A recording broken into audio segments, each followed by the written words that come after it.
Hi friends, இன்றைக்கி நம்ம நாத்தனார் கிச்சனில் ரொம்பவே ஹெல்த்தியான காடை முட்டை மசாலா தான் பண்ண போகிறோம். ரொம்பவே காரசாரமாக, பார்க்கவே உங்களுக்கு சாப்பிட தோன்ற அளவுக்கு ரொம்பவே செம டேஸ்டியாக பண்ணியிருக்கோம்.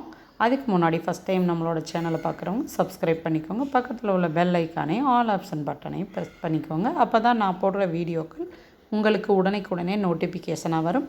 வீடியோ பிடிச்சிருந்துச்சுன்னா ஒரு லைக் பண்ணுங்கள் ஃப்ரெண்ட்ஸ். வீடியோவை முழுசாக பார்த்துட்டு சப்ஸ்கிரைப் பண்ணுங்கள். வாங்க செய்முறையை பார்க்கலாம். இப்போ காடை முட்டை 1 டஜன் எடுத்திருக்கேன். இது வந்து 1 டஜன் வந்து 12 இருக்கும். இது 12 முட்டை வந்து 60 ரூபா. அது முட்டை மூழ்கிற அளவுக்கு தண்ணி ஊற்றி நல்லா ஒரு 7-8 நிமிஷம் வேக விட்டுறணும். வேக விட்டு தோலை உரித்து எடுத்து வச்சாச்சு காடை முட்டையை. அதை லைட்டாக கீறி விட்டுக்கிறோம். நம்ம மசாலாவாக செய்கிறதுனால அதுக்குள்ளே மசாலாக்கள்லாம் அதில் இறங்கணுன்றதுனால கீறி விட்டுருக்கோம். இப்போ ஸ்டவ்வில் ஒரு கடாய் வச்சு தேவையான அளவு எண்ணெய் சேர்த்து, எண்ணெய் சூடானவுடனே 1/4 ஸ்பூன் அளவு சோம்பு சேர்த்து 2 பெரிய சைஸ் வெங்காயத்தை மெல்லிசாக கட் பண்ணி வச்சுருக்கோம் குட்டி குட்டியாக, அதையும் சேர்த்து நல்லா வதக்க ஆரம்பிக்கணும். இது கூட கொஞ்சம் கருவேப்பிலை சேர்த்துக்கிடுவோம். கருவேப்பிலை சேர்த்து நல்லா வதங்கிடணும். கண்ணாடி பதத்தையும் தாண்டி கொஞ்சம் நல்லா வதக்கிக்கிறணும். எந்த அளவுக்கு நம்ம வதக்குறோமோ அந்த அளவுக்கு டேஸ்ட் ரொம்பவே சூப்பராக இருக்கும். இப்போ நம்ம 12 முட்டை எடுத்திருக்கோம். ஒரு 3 பேர் இல்லை 4 பேர் சாப்பிட்லாம். அதனால் நம்மளுக்கு மசாலா எந்த அளவுக்கு தேவையோ அதுக்கு தக்கனதான் நம்ம வெங்காயம் தக்காளி சேர்த்துக்கிறணும். ஒரு பச்சை மிளகாயை இப்போ கீரி சேர்த்துருக்கேன். இப்போ நல்லா அந்த வெங்காயம் பச்சை மிளகாய் எல்லாமே நல்லா வதங்கட்டும். இப்போ பார்க்குறதுக்கே உங்களுக்கு தெரியும் ஓரளவுக்கு நல்லாவே வதங்கிருச்சு. இப்போ இது கூட இஞ்சி பூண்டு பேஸ்ட்டு சேர்த்துக்கிடுவோம்.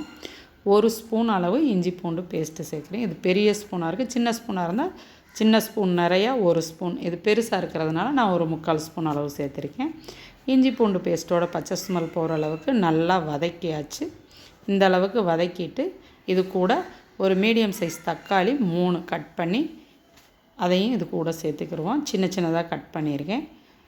இப்போ சீக்கிரம் வதங்க ஆரம்பிக்கும். இப்போ அந்த தக்காளியை சேர்த்து மிக்ஸ் பண்ணிவிட்டு தக்காளி வதங்கிறதுக்காண்டி தேவையான அளவு உப்பு சேர்த்துக்கிடுவோம். நான் மசாலாவுக்கு தேவையான அளவே சேர்த்துட்டேன். நீங்கள் கொஞ்சமாக ஃபஸ்ட்டு சேர்த்து வதக்கிட்டு பத்தலைனா கூட திருப்பி சேர்த்துக்கலாம். கல் உப்பு சேர்த்து நல்லா தக்காளி வெங்காயம் பச்சை மிளகாய் எல்லாத்தையும் நல்லா வதக்கி விட்டுட்டோம். இப்போ இதை ஒரு 5 நிமிஷம் மூடி வேக வச்சிடலாம். ஒரு 5 நிமிஷம் இது நல்லா வேகட்டும். இப்போ ஒரு 5 நிமிஷம் ஆயிடுச்சு. மூடியை ஓப்பன் பண்ணியாச்சு.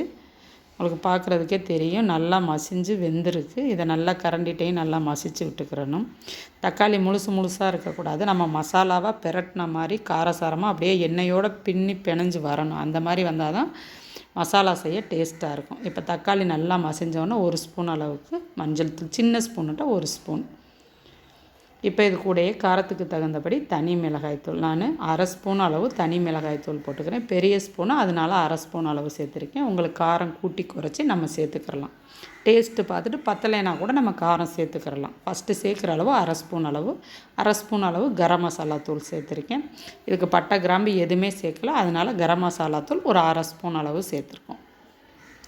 இது கூட 1/2 ஸ்பூன் அளவு மிளகுத்தூள், மிளகை லைட்டாக வறுத்து பவுடர் பண்ணி வச்சுருக்கேன். அதிலேருந்து ஒரு 1/2 ஸ்பூன் மிளகுத்தூள் சேர்த்துருக்கேன்.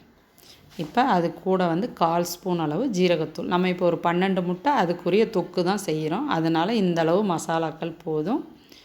1/2 ஸ்பூன் தனி மிளகாய்த்தூள், 1/2 ஸ்பூன் கரம் மசாலா, 1/2 ஸ்பூன் மிளகுத்தூள், 1/4 ஸ்பூன் அளவு ஜீரகத்தூள், சின்ன ஸ்பூன்ட்டு 1 ஸ்பூன் மஞ்சள் தூள் சேர்த்துருக்கோம்.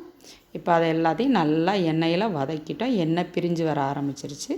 இப்போ ஒரு 2 டம்ளர் அளவு தண்ணி சேர்த்து நல்லா அந்த மசாலாவோட பச்சை ஸ்மெல் போகிற அளவுக்கு அதை நல்லா மிக்ஸ் பண்ணி நல்லா கொதிக்க விட்டுறணும்.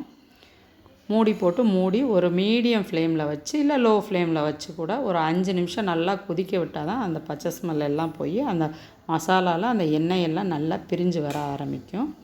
இப்போ ஒரு 5-6 நிமிஷம் ஆயிடுச்சு. இப்போ உங்களுக்கு பார்க்குறதுக்கே நல்லா தெரியும். ஆயிலெலாம் நல்லா மேலே மிதந்து வர ஆரம்பிச்சிருச்சு. மசாலாவோட ஸ்மெல் வேறு லெவல் நல்லா வாசனை வர ஆரம்பிச்சிருச்சு. இந்த அளவுக்கு வந்த உடனே நம்ம காடை முட்டையை அவிச்சு தோல் உரித்து கீறி எடுத்து வச்சுருக்கிற அந்த முட்டையை சேர்த்துக்கிறோம். காடை முட்டை வந்து ரொம்ப உடம்புக்கு நல்லது. நம்ம பிராய்லர் முட்டையை விட காடை முட்டையில் வந்து நோய் எதிர்ப்பு சக்தி அதிகம், உடம்புக்கு குளிர்ச்சியும் கூட.